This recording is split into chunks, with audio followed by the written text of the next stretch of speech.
Oke, selamat malam. Ada yang bisa dibantu? Mbak, ini saya mau bicara pribadi, tapi saya nggak mau masuk ke konten ya Mbak. Oh, sorry Mbak. Kalau nggak masuk di konten boleh dimatiin karena saya sedang live sekarang. Karena kalau saya secara pribadi, jujur kan saya tidak ada hubungan. Kalau secara pribadi saya nggak bisa bantu Mbak. Ya soalnya saya mau masuk, mau masuk agennya Misumi gitu. Saya di sini benar-benar agen mempermainkan saya gitu. Ya karena yang mempermainkan itu kalau sampean tidak di-sharekan kan kita tidak tahu apakah apa yang sampean ceritakan itu benar atau fitnah atau bagaimana. Jadi karena sekali lagi saya tidak ingin ada fitnah Mbak. Paham nggak maksud saya? Walaupun sampean masuk agent saya, kalau difitnah saya juga nggak mau. Enggak, ini enggak fitnah. Jadi saya udah dibohongin dari awal gitu masalah job. Enggak sama gitu. Job saya itu dengan kontrak kerja itu enggak sama, Miss. Makanya saya enggak sanggup kerjaan di sini gitu. Lah kamu berapa lama di Hong Kong? Saya dulu 6 tahun di sini. Dan yang sekarang? Nah, terus yang sekarang ini saya baru 6 bulan saya ambil notis karena saya memang enggak kuat, enggak sanggup gitu. Kontrak kerja itu sama kenyataannya itu enggak sama gitu. Waktu interview itu dia bilang cuma kerja satu rumah ya, anak tiga udah besar-besar semua gitu, anak udah besar-besar semua, tiga tuan nyonya, jadi 5 orang di rumah, bilangnya kayak gitu. Rumahnya 3 lantai nih, rumahnya 3 lantai ya. Oke, saya mau karena besar udahlah, satu rumah 3 lantai nggak jadi masalah gitu, anaknya udah besar. Setelah saya masuk sini, masuk rumah ini gitu kan, ternyata saya kerja 2 rumah, kadang 3 rumah, tapi setiap harinya sih 2 rumah gitu. 3 rumah tuh kadang-kadang gitu sama gudang dibersihin. Nah saya tuh kerja kayak gimana, kayak tertekan, udah tertekannya gini nih, nggak sesuai kontrak kerja gitu, kerja 3 rumah, dan saya juga kan takut polisi otomatis kan. Nggak sesuai gitu kan, saya takut, bener-bener takut. Nah udah gitu nyanyinya juga super nih, saya aduh nggak bisa ngomong lagi harus gimana gitu ya. Saya jalanin terus kan, saya kuat-kuatin sampai 6 bulan. Terus karena ya tertekan, terus akhirnya saya nggak bisa napas gitu. Saya kayak orang apa sih, kayak orang nggak bisa nafas gitu, kayak orang mau, kayak orang apa gitu, kayak sakaratul maut atau apa lah. Memang saya nggak tahu sakaratul maut, tapi kayak orang mau meninggal gitu, Miss. Saya dibawa ke rumah sakit 2 kali, diurang sama tumor, tapi secara medis gitu saya nggak ada penyakitnya gitu, nggak ada penyakitnya. Dan saya selalu berpikir mungkin ini saya kecapean, mungkin stres karena memang kerjaannya ada non-stopnya gitu. Stres juga karena ada majikan yang seperti itu. Saya berusaha untuk dibawa enjoy gitu ya, Mas. Handphonenya jangan deket-deket Mbak, soalnya gebret-gebret. Handphonenya jangan deket-deket. Terus? Oke, lanjutkan Mas ini. Handphonenya jangan deket-deket di mulut handphonenya. Iya. Terus? Udah gitu, saya baru relax. Saya nggak bisa langsung lagi nafas, saya nggak bisa nafas lagi gitu, nggak bisa nafas. Ini kata saya tuh sakit apa, emang saya benar-benar stres banget di sini, tertekannya apa, nyonya saya itu benar-benar cemburunya luar biasa, mulutnya kasar, udahlah semua apa aja keluar gitu, yang pokai lah, yang apa, yang segala macam gitu. Tapi saya nggak dengar, saya berusaha untuk relax sampai saya 6 bulan ini. Tapi cuman saya menghadapi sesak napas itu di saat saya tegang, di saat kayak saya stres gitu. Saya nggak bisa gitu, kayak benar-benar saya kayak mau mati gitu. Saya nggak mau mati di sini gitu kan, nggak mau mati sia-sia. Tapi saya berusaha relax juga udah. Tapi menghadapi majikan seperti ini yang kerjaannya juga nggak sesuai kontrak, mungkin kalau polisi tahu pastilah saya masuk penjara gitu kan, karena kerja 2 rumah gitu. Nah di situ ya adalah saya ambil notis, daripada saya terus-terusan kayak begini. Saya memang niat kerja apapun kerjaannya, tapi kalau seperti ini saya dengan kerjaan yang tidak sesuai kontrak kerja, ada rasa was-wasnya juga gitu, Miss. Nah, saya ambil notis lah ke agent. Saya mau keluar lah, saya nggak sanggup kerja seperti ini. Terus saya ngomong ke majikan, saya nggak bisa kerja di luar rumah, saya nggak kuat. Benar kata saya itu, saya benar-benar nggak kuat. Saya nggak bohong, saya nggak main-main, saya udah nggak sanggup lah, karena saya sering dada saya sakit gitu. Saya benar-benar tertekan dengan nyonya yang aduh bener dibilang kayak setan iyalah gitu. Kan bisa berusaha enjoy, udah semampu saya berusaha enjoy, tapi saya nggak bisa, Miss. Terus kata agentnya udah kamu ambil notis. Nah, mau ambil notis itu kan, kalau ambil notis setahu saya itu kan ada surat notisnya, terus kita tanda tangan, majikan tanda tangan kan, Miss, itu kan. Ini enggak, cuma suruh bikin surat pernyataan. Katanya kamu di situ kan agentnya suruh bikin surat pernyataan, saya dengan nama A gitu ya, suruh nunggu keluar dari rumah ini kalau pembantu baru datang gitu. Saya dipaksa sama agent tuh lah. Terus saya bilang, loh saya ini kan mau ambil surat notis, kenapa saya suruh bikin pernyataan seperti ini? Saya bilang kayak gitu. Enggak, ini pokoknya nyonya kamu tuh takut kamu ambil notis terus keluar. Saya juga oke kalau perjanjian kayak gitu, tapi lah harus ada surat notisnya. Saya memang ini nggak bisa ditahan lagi, bener-bener nafas saya nggak kuat gitu. Saya memang lihat kerja, tapi kalau kerjanya seperti ini nggak ada non stop, masaknya malam jam 10 baru masak, jam 10 baru setara masak. Saya nggak kuat gitu. Saya mau kerja tapi tenaga saya benar-benar tertekan kayak gini, udah diketin, udah dicemburuin terus. Saya juga tertekan, terus kerjaan juga banyak. Saya tertekan, saya tertekan.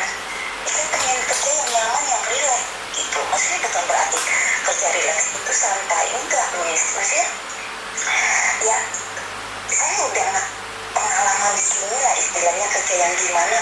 Majikan-majikan yang kemarin selama saya 6 tahun hampir 7 tahun itu nggak pernah saya yang namanya sakit, Miss. Nggak pernah, jarang. Paling itu yang 2 tahun saya sakit cuma 1 kali 2 kali, udah setahun sekali saya sakit. Ini di sini kayak udah nggak kuat, Miss. Saya pengen keluar, saya udah minta notis tapi kayak dipermainkan. Nah terus tadi saya ke agent, saya tanya agent, kata saya ini mau cari majikan, saya ikut peraturannya. Nanti kalau pembantu datang, oke, saya boleh keluar rumah ini, tapi kapan? Kata saya tuh kayak gitu, saya butuh kepastian tanggal berapa saya keluar rumah majikan. Dan terus saya juga mau cari majikan juga di sini sebelum saya pulang gitu. Tapi agent malah jawabnya, bilangnya nggak tahu, nyonya kamu nggak ngambil di sini, saya nggak tahu. Kamu tanya dia, soal dia memperlakukan saya gitu kan? Enggak, setelah saya tahu itu nyonya saya tetap masih ngambil di dia gitu loh, Miss. Masih ngambil di dia, tapi dia nggak ngasih tahu. Maksudnya nggak jujur sama saya. Kalau buat saya cuma saya pengen ada kepastian tanggal berapa, bulan berapa saya keluarnya gitu loh. Biar saya tuh sambil di jalan gitu, sambil nunggu pembantu datang, saya diizinin cari majikan. Nah dia nggak nawarin majikan baru juga, saya mau nyari nggak boleh. Katanya nunggu keputusan nyonya lah sampai kapan, sedangkan kenapa saya sering sesak, Miss. Saya seumur hidup baru, Miss, ini ngalamin kayak gini, kayak hidung saya gitu, mulut saya gitu, kayak nggak bisa napas. Jam 2 saya bangun, nggak bisa tidur. Pokoknya benar-benar saya Kamu nggak bisa tidurnya karena apa? Mbak, suaramu putus-putus. Suaramu putus-putus. Kamu nggak bisa tidurnya karena apa? Kamu nggak bisa tidurnya kenapa? karena itu loh, Miss, saya juga merasa. Oke, suaranya putus-putus dan jepret-jepret ya. Saya nggak tahu suaranya putus-putus dan jepret-jepret. Halo? Halo? Iya, Ah, iya, saya dengar. Mbak, bisa nggak jangan pakai handfree? Soalnya suaramu pecah. Oh, saya nggak pakai handsfree, Miss. Nggak pakai handfree. Jangan terlalu dekat sama mulut kalau gitu. Jangan terlalu dekat sama mulut. Ya, dengar nggak, Miss? Dengar sayang. Oke, artinya adalah kamu sering tidak bisa tidur di tengah malam. Iya, karena benar-benar sesak napas gitu. Saya juga nggak mengerti sakit saya ini apa. Sedang kedua rumah sakit OOI sama rumah sakit Tumon itu, secara medis saya sehat, nggak punya penyakit. Terus saya berpikir positif kayak gini, nggak berpikir hal-hal yang negatif gitu. Mungkin karena saya stres, saya capek, nggak tahu dengan kerjaan saya tertekan karena nyonya cemburu dan sebagainya. Jadi itu saya kayak nafas saya, hidung saya kayak ditutup, Miss. Di mulut saya nafasnya, nggak di hidung saya kayak, aduh kayak orang mau mati gitu. Saya nggak bisa Majikanmu cemburu sama kamu tentang apa, sayang? Cemburunya itu kayak orang enggak akal sehat gitu loh, Miss. Saya ngobrol juga enggak pernah, bertatap muka sama majikannya lagi juga enggak pernah. Kalau saya menghargai gitu ya, menghargainya karena saya juga sama-sama perempuan gitu ya. Kalau majikan cowok nanya juga itu, Miss, saya itu jawab tapi dengan menunduk, enggak kayak akrab. Maksudnya kamu mengartikannya cemburu itu seperti apa sih? Saya ingin tahu kalau kalian merasa majikan cemburu itu seperti apa sih contohnya? Cemburunya gini, Miss. Dia itu kan, saya itu yang kadang selalu salah gitu. Saya ya udah dibawa enjoy aja gitu kan. Nah, misalkan makan di meja makan. Kamu selalu salah. Di meja makan sini. Kamu selalu salah. Iya, saya tuh mau ngambil makan kan. Nah, tapi kan saya nggak berani ngambil makan sendiri gitu kan. Maksudnya satu meja itu kan kalau nggak majikan suruh, saya orangnya nggak berani, Miss gitu. Kalau majikan nggak suruh, saya makan gitu, saya nggak berani ngambil duluan. Takutnya dianggap nggak ada sopan lah gitu kan. Nah, si tuan itu kan lihat saya tuh bener, tuan tuh kayak ngeliat saya memang kayak tertekan gitu. Karena setiap hari istrinya tuh marahin saya yang nggak jelas gitu loh. Mau bener mau salah tetap gitu. Saya tuh selalu dimarahin setiap hari gitu. Ngerti? Dimarahinnya dalam hal apa, Mbak? Majikanmu marahin tuh dalam hal apa? Cemburunya dalam hal apa? Marahinnya itu juga saya bingung. Enggak salah nggak apa, kadang di pasar ngomel-ngomel kayak orang stres, Miss. Bingung saya. Dalam hal apapun saya nggak bisa ngejelasin karena apa. Selalu kayak lihat saya tuh kayak apa sih ya? Kayak orang, kayak musuh gitu loh, Miss. Saya juga nggak paham apa alasannya yang namanya marah. Oke, kalau saya salah, saya maklumin, Miss. Ya, kalau misalkan saya salah, dia marah sama saya, wajar karena namanya seorang bos gitu kan. Wajar, saya juga maklumin. Tapi ini marahnya tiap menit, tiap bertemu saya itu kayak lihat musuh gitu loh. Di meja makan nih, gara-garanya Tuan, karena Tuan sering bela saya gitu. Mungkin Tuan kan itu kan yang ngambil saya itu kan atas nama dia, bukan atas nama istrinya. Nah, kalau di meja makan itu opinionan kayak gitu kan, saya juga bisa ngambil sendiri gitu loh, nggak perlu harus diambilkan. Nah, saya juga bisa ngambil sendiri gitu. Nah, Tuan tuh suka ngambil di pancinya itu, kasihin ke saya. Saya itu nggak mau kayak gitu, tapi Tuan yang ngambilin sendiri ke saya. Jadi saya makan ini lah, makan ini. Jadi saya merasa nggak enak sendiri. Nah, di situ sering terjadi pertengkaran. Terus kalau saya nggak salah, ya di dapur dimarahin, diomel, kasar lah omongannya, mulutnya jelek, kasar kata-katanya. Tuhan tuh selalu bela saya, karena menurut Tuhan saya nggak salah, kerjaan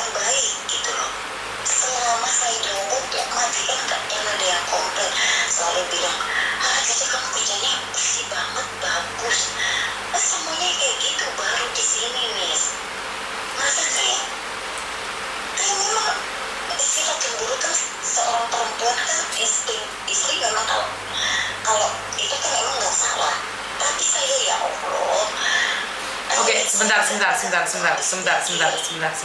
Oke, tentang insting istri, tentang kamu bilang singsang kap ye pele. Jujur ini pernah terjadi sama saya, Mbak. Saya jelaskan di versi majikan aja ya. Jadi bukan masalah cemburu sama enggaknya. Dan ini yang terjadi di beberapa majikan. Jadi karena laki-laki itu faisi mafan. Laki-laki itu males ribet daripada istrinya ngoceh-ngoceh aja. Sina cece, ngalao, sina, dadai kamu. Bukan berarti singsang itu atau dadai itu cemburu sama kamu. Saya rasa itu adalah perasaan yang berlebihan dari sampean. Karena apa? Karena seorang dadai nggak akan berpikir bahwa singsang suka kamu. Dia ngomong nih, dia ngomong sama pembantu temennya yang udah 20 kan, dia punya teman dekat gitu ya, maksudnya best friend. Nah, si nyonya saya itu ngomong sama pembantu temennya. Bilang apa? Saya bilang kayak gini, jujur saya cemburu, saya nggak suka kalau misalkan orang lain, orang luar, ya istilahnya pembantu selalu dibela sama suami saya. Terus gitu kan. Mbak, ada dua kata-kata yang berbeda. Cungyi, donggokungyan, ya cai, kapsong, dong mai hapco, leong yongye. Ada dua. Hapcoa, dia bilang cemburu. Uji hapco. Kayak gitu. Iya, dia ngomong langsung ke pembantunya gitu, ke pembantu temannya. Saya tuh nggak suka, jujur saya cemburu. Kalau katanya suami saya selalu belain pembantu, selalu belain orang luar, bilangnya kayak gitu. Apalagi ini sama pembantu ini, suami saya tuh perhatian banget. Ya saya kan perhatian dari mana? Orang saya nanya aja enggak. Sebentar.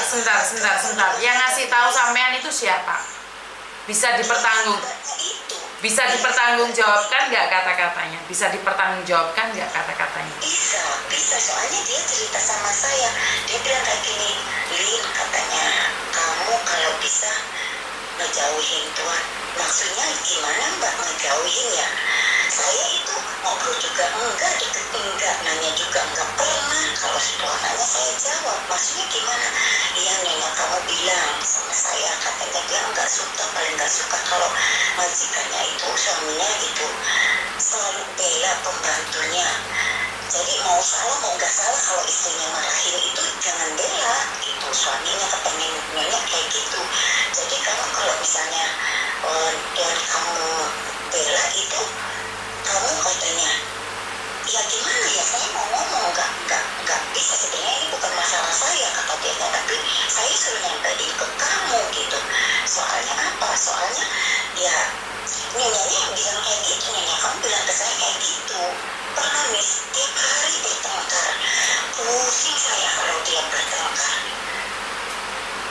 depan saya gitu, sampai nyonya masuk ke kamar nggak mau makan bersama saya, musuh sama. Jadi pusing nih bertengkar terus saya. Kalau kerja begini saya juga stres. Benar nih, aku lebih baik saya keluar cari majikan yang tenang. Jadi kerja jadi kalau sampai nomor berapa sih Mbak? Sampai nomor berapa? Saya. Saya usia saya 37. Oke. Iya. Majikanmu umur? 6 lebih, kalau nggak salah 65 atau 63. Oke. Karena saya ngelihat ya Mbak ya, ini orang Hongkong, style orang Hongkong itu tidak mudah cemburu dengan pembantu.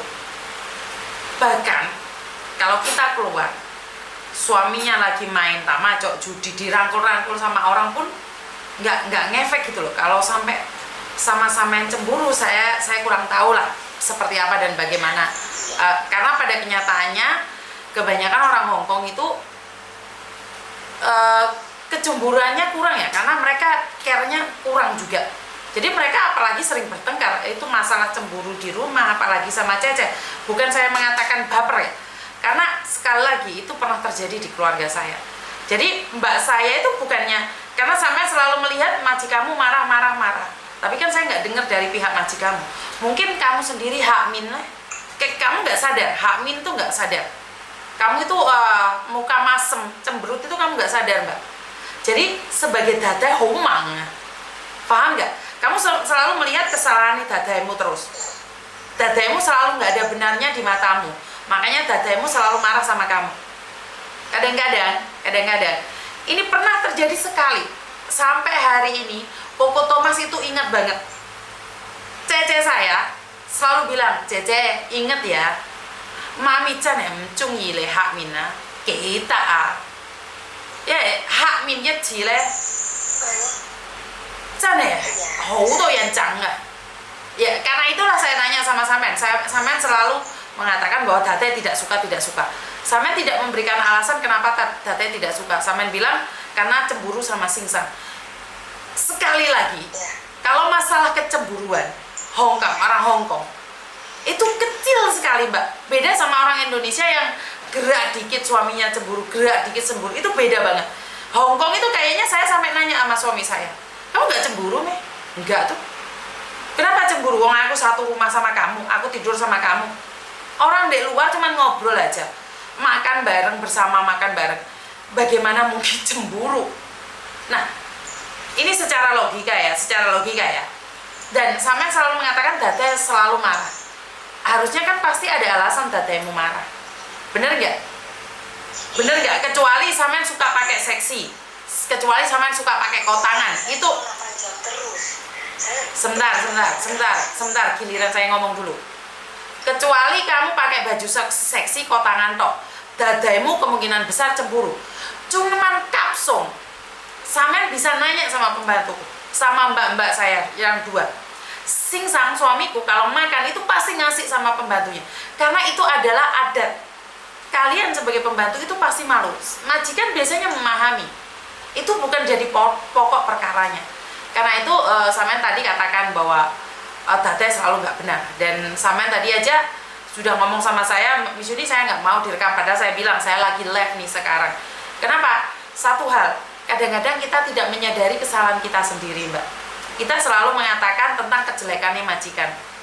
Saya tidak setuju dengan apa yang saya katakan, majikan selalu marah sampean tanpa alasan. Tapi saya tidak suka jika majikanmu menyuruh kerja 2 rumah. Jadi di sini ada yang saya percaya karena sampean kerja beberapa rumah. Tapi kalau sampean bercerita atau sampean cari majikan baru ke agent lain pun, kamu bilang dadaimu cemburuan. Kecuali kamu punya anak kecil ya, karena kamu dekat sama anaknya, dadai cemburu, itu ada. Saya pernah merasakan. Jadi pembantu saya Filipina itu terlalu dekat sama Meme, sampai Meme itu memilih pembantu saya daripada saya. Itu saya ada rasa cemburu. Bener, itu ada. Tapi itu adalah wajar sebagai seorang ibu, anaknya ngomong kamu pilih Cece atau pilih saya, dia bilang pilih Cece. Sebagai seorang ibu, cemburu wajar. Tapi kalau Singsang, kamu dicemburuin Dadai dan diomongkan sama orang lain, itu terlalu berlebihan bagi saya. Karena orang Hongkong pun gosip pun nggak akan sama pembantu gitu loh. Jadi kalau sampean mau ngebreak, intinya sampean mau ngebreak itu tidak perlu menunggu pembantu yang lama datang. Sebentar, dengarkan saya ngomong dulu. Sampean sudah 15 menit hampir ngomong. Intinya adalah jika kamu ingin ngebreak, ambil surat interminit, kasihkan ke majikan. Majikan terima atau tidak itu urusan mereka. Yang satu kamu kasihkan majikan dan ngomong sama agent, saya kirimkan sendiri ke imigrasi. Tapi ingat konsekuensinya jika 1 bulan ke depan kamu pergi, akan ada fitnah, akan ada macam-macam tekanan yang lebih berat lagi. Karena majikan kalau ditinggal itu biasanya gendeng, biasanya ngamuk. Saya yakin dengan itu. Kalau saya, jika kamu punya uang, bayar majikan dan pergi. Tapi ingat, jangan bikin masalah dengan majikan. Karena jika kamu bikin masalah dengan majikan ngirim surat ke imigrasi, bisa jadi visamu kelar, tidak bisa keluar lagi. Dan seperti yang saya katakan, sebenarnya kamu masuk di tempat saya atau tidak, itu nggak ada hubungan dengan curhatan ini sayang. Kamu boleh cari agent lain, karena di tempat Koko Thomas itu orangnya terbuka. Dan Koko Thomas akan percaya dengan semua yang kamu katakan. Tapi ingat, kedepannya saya lebih percaya jika kamu kerja di rumah majikan yang di depannya itu lebih baik. Saya setuju kamu keluar dari rumah majikan bukan karena majikan cemburu sama kamu, tapi karena kamu kerja beberapa rumah. Paham ya maksud saya? Memang kayak gitu. Iya, saya paham. Tapi kan sampean tidak komplain, tidak komplain di dua rumahnya. Kamu komplain tentang majikan perempuan yang cemburu sama kamu, tentang majikan yang marah-marah sama kamu. Jadi ya udah, kamu komplain kalau memang kerja dua rumah, ya udah komplainnya dua rumah aja. Jangan diaduk-aduk sama kecemburuan singsang lah, dadeh lah, mungkin sih. Paham nggak maksud saya? Karena bapak aja senyum-senyum. Karena bapak aja senyum-senyum. Kamu bilang dadeh habco, mau lah kok. Paham nggak maksud saya? Jadi kalau dadainya cerita sama orang, goy habco dong kokungan cece, tombean teh. Paham nggak maksud saya? Karena di sebelah saya ada orang Hongkongnya asli. Dia tidak begitu paham Indonesia, tapi dia tahu. Jadi sekali lagi, jangan terlalu silakan. Boleh saya ngomong, Miss? Silakan. Ya. Saya juga itu, waktu pembantu itu ngomong kayak gitu, maksudnya enggak begitu.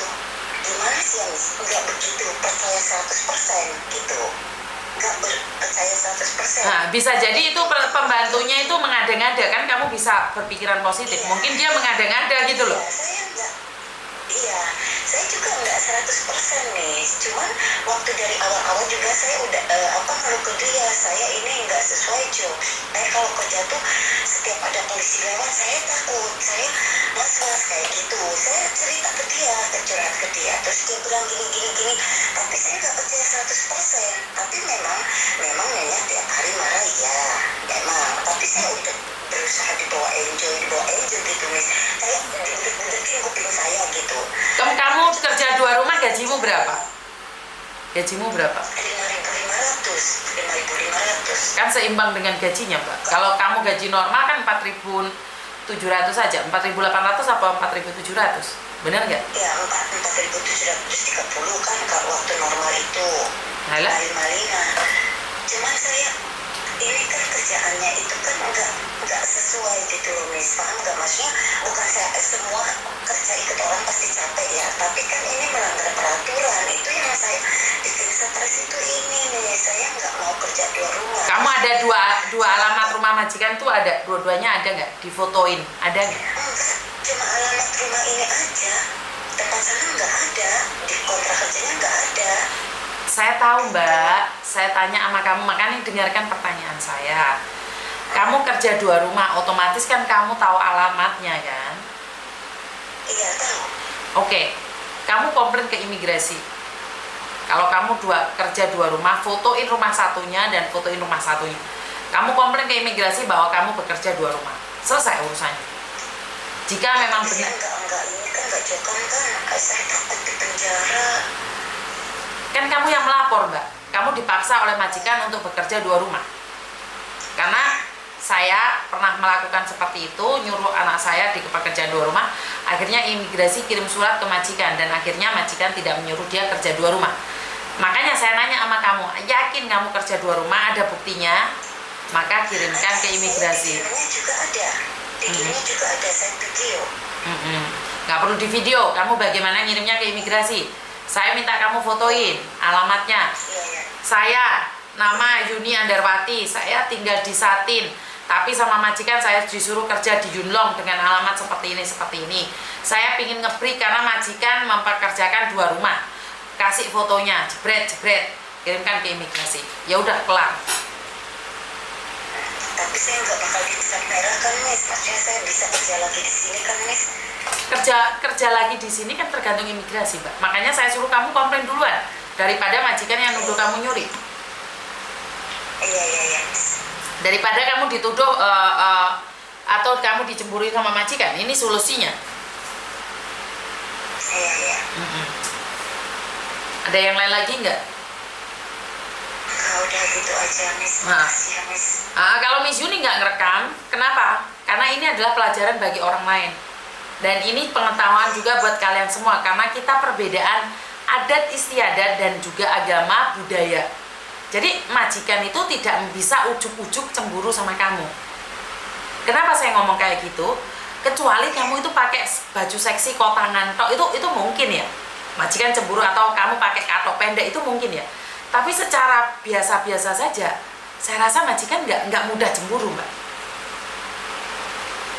Nggak mudah cemburu. Jadi orang Hongkong itu cuek ya, percintaannya itu kayaknya lempeng-lempeng aja gitu loh. Mereka mencintai tapi mereka nggak menunjukkan sama sekali. Kenapa? Rumah itu bayarnya berdua, Mbak. Jadi bukan siapa yang jadi bosnya. Jadi karena maji kamu yang laki tanda tangan dia yang berkuasa, nggak juga. Karena untuk gaji kamu itu urunan wong loro. Itulah Hongkong. Itulah Hongkong.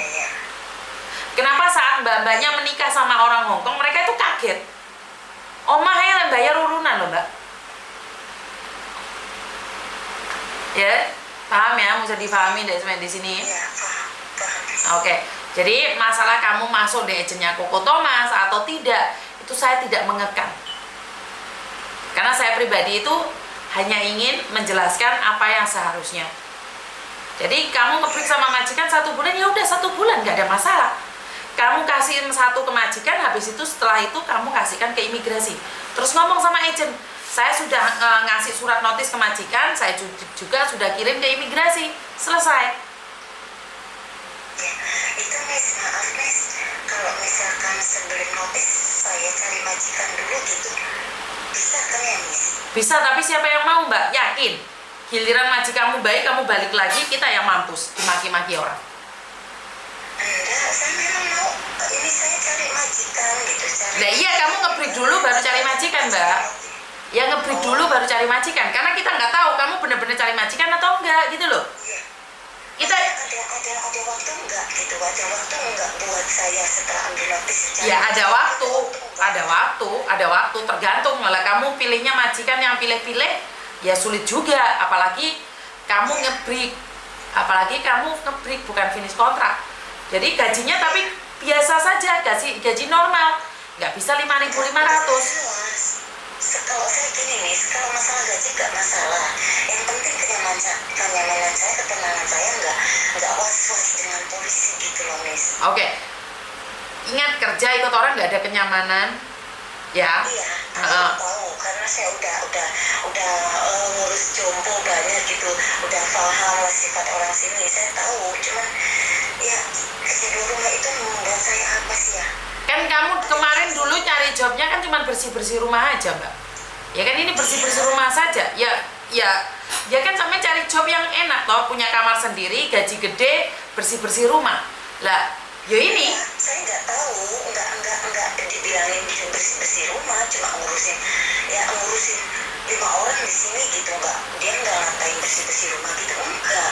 Lah terus ngecek kamu kan mestinya bersih-bersih rumah toh, Mbak. Paham nggak? Kan nggak ada anak kecilnya, nggak ada orang tuanya, nggak ada yang spesial dijaga kan? Berarti kan cuma bersih-bersih rumah toh, sayang. Kamu punya kamar sendiri kan? Iya. Gaji gede kan? 5.500. Gaji gede nggak, sayang? Itu 5.500, Miss. Lah ya kan gaji gede toh, sayang. Iya. Lah ya, kan makanya saya bilang, kan kamu kemarin dulu cari kerjaan yang bersih-bersih rumah saja, nggak usah ada yang dijaga. Ya ini resikonya bersih-bersih rumah. Kadang-kadang kita agent nggak akan cerita, majikan juga nggak akan cerita, bersih-bersih 2 rumah. Ya enak aja kamu gaji 5.500 punya kamar sendiri. Sementara rumahnya kecil kayak rumah saya kayak gini kan nggak mungkin juga. Ngerti nggak maksud saya? Pasti gaji gede, resiko gede. Resikonya itu Miss, saya bener resikonya rumahnya jadi bersihin tempat judinya tuh naik yupa setengah jam gitu. Itu yang tempat-tempat judi yang saya tiap hari kerja itu, di situ banyak sekali polisi, Miss. Jadi lama-lama polisi, jadi saya tuh was-was stres duluan gitu, Miss. Ya udah, sudah ingat tadi yang saya katakan berarti. Sudah ingat? Kasih notis sama majikan 1, ke imigrasi 1, dan kalau perlu kasihkan ke agent juga 1. Iya. Ada yang lagi? Itu agent saya, Miss maaf saya potong ya, tapi itu agent saya nggak mau ngasih surat notisnya itu Miss, saya minta nggak dikasih. Surat notis kan banyak toh Mbak di mana di kayak hari Minggu gini ya, banyak organisasi yang menyediakan toh di lapangan-lapangan gitu. Oh iya nanti saya minta lah. Organisasi kan baik-baik semua. Iya. Ya Allah Miss, makasih banyak ya atas solusinya. Saya sekarang udah agak mendingan, maksudnya enggak ini, jadi ada masukan gitu, ada jalan keluarnya, ada saran dari Miss, karena selama ini tuh saya orangnya tertutup. Oke. Juga bingung. Lah kenapa kamu tadi ngomongnya nggak mau masuk nih YouTube sama Facebook? Lah ceritanya itu biasa aja, nggak ada yang spesial. Teman-teman juga ceritanya kayak gitu. Kenapa di awal sampai nggak mau?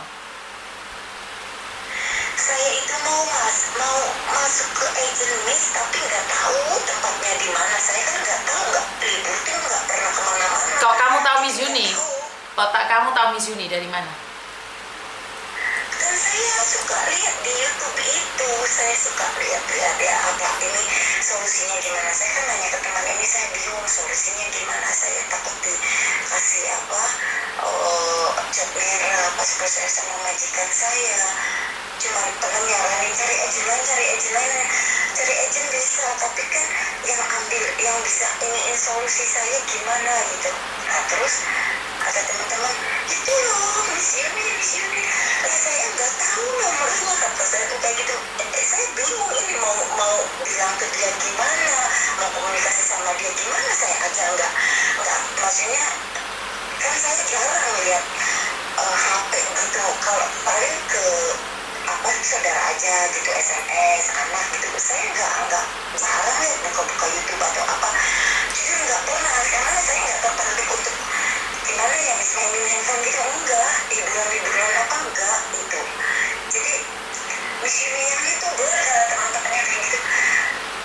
Iya tuh, ya udah nanti dicari-cari gitu. Terus ada teman datang gitu, teman nggak kenal lah, biasa di taman. Ini katanya kamu coba aja minta solusi Miss Yuni, terus kalau bisa udah kamu masuk agent dia aja, katanya kayak gitu. Iya, saya juga pengen cari agent yang bisa ngarahin, yang amanah, yang bisa percaya bela kita gitu, hak kita, bukan agent yang hanya duit gitu. Karena kan saya agent yang diganti udah, saya kalau nggak cocok ya saya ganti gitu. Saya pengen coba deh cariin yang benar-benar bela hak kita gitu, ngasih solusi ke kita tuh gimana. Nah disitulah teman-teman ya udah ini aja, tapi saya nggak tahu nomor Miss Yuni orangnya yang gimana, saya nggak tahu, bukan gimana, saya nggak pernah pegang HP, nggak pernah lihat apa berita-berita apa, enggak, kata saya tuh kayak gitu. Nah terus ada teman yang baru nggak kenal lah, cuman saya halo doang gitu, dia ini bantu saya, ini namanya ini, coba deh kamu SMS, coba hubungin dia agent bukan, dia YouTuber tapi anaknya juga buka, anaknya juga agent. Ya udah sekalian aja lah masuk dia, biar saya tuh tenang, udah nemuin agent yang ibaratnya ngebela hak kita, udah saya masuk aja lah sekalian ke dia. Udah saya nggak bisa mikir, udah nggak karuan nih, saya stres kalau lihat polisi, saya ketakutan gitu, jadi ketakutan terus saya. Makanya sekalian masuk sama Miss Yuni, sekalian cari majikan, siapa tahu ya mungkin jodoh saya ada di situ, mungkin ibu agent terbaik, makanya kayak gitu kan. Terus saya hubungin, saya benar-benar tadi stres banget nih saya. Oke, sekarang udah nggak stres kan? Sekarang udah nggak stres. Iya, ada solusi dari Miss Yuni. Oke, sudah ada solusi ya. Dengar pertanyaannya Miss Yuni sekali lagi. Iya. Kan tadi Miss Yuni nanya di awal, kenapa kamu tidak mau masuk YouTube, tapi akhirnya masuk YouTube juga? Ini live yang Miss, maksudnya ini lagi di ini ya Miss. Tadi kan saya ngomong Mbak, makanya ya Tuhan, berarti sampean itu saya ngomong dari awal sampai akhir, sampean itu nggak paham saya ngomong. Saya paham, saya saya kira bis nggak nggak dibikin konten, ya udahlah nggak apa-apa lah Miss, yang penting kan nggak lihat wajah saya gitu, nggak apa-apa lah. Yes, bagaimana mungkin saya melihat wajah sampean, wong sampean juga nggak kenal saya nggak kenal jenengan. Di sini kan sebagai pelajaran saja, paham nggak? Saya bikin konten itu bukan ingin membuat kalian terkenal, nggak ada hubungan dengan kalian. Paham nggak maksud saya? Jadi nggak ada hubungannya dengan kalian. Ngerti nggak? Ya, ini hanya untuk suatu pelajaran lah buat yang. Ya sudah, kalau kayak gitu sudah paham ya, intinya kamu paham itu aja. Oke, terima kasih ya. Ya, sama-sama, makasih banyak ya Miss, sudah bantu saya, udah ngasih solusinya. Oke, terima kasih. Oke, butuh waktu setengah jam untuk berbicara, ya nggak apa-apa, karena bagaimanapun juga kita sebagai manusia butuh informasi, butuh solusi juga. Jadi kalau memang kita itu sering bertanya-tanya ada apa dan kenapa, seperti apa, jadi ya nggak masalah sih, karena Miss Yuni ada waktu. Ya mungkin kalau saya konten buat cari jodoh mungkin banyak ya, jadi aduh Jen, saya nggak tahu ini kenapa dan ada apa. Jadi pingin viral, overthinking ibu ini, ibu Nuri, wah anjay itu apa, nggak kesel Miss Markona, no titik tuh koma, ya wis nggak apa-apa, itulah cerita hidup kita harus menikmatinya. Dan ya seperti yang saya katakan bahwa masih kasih aku kesempatan, meskipun mereka bilang kecewa mereka terlanjur cocok sama saya, aku udah lega Miss. Ini apa ini sebenarnya?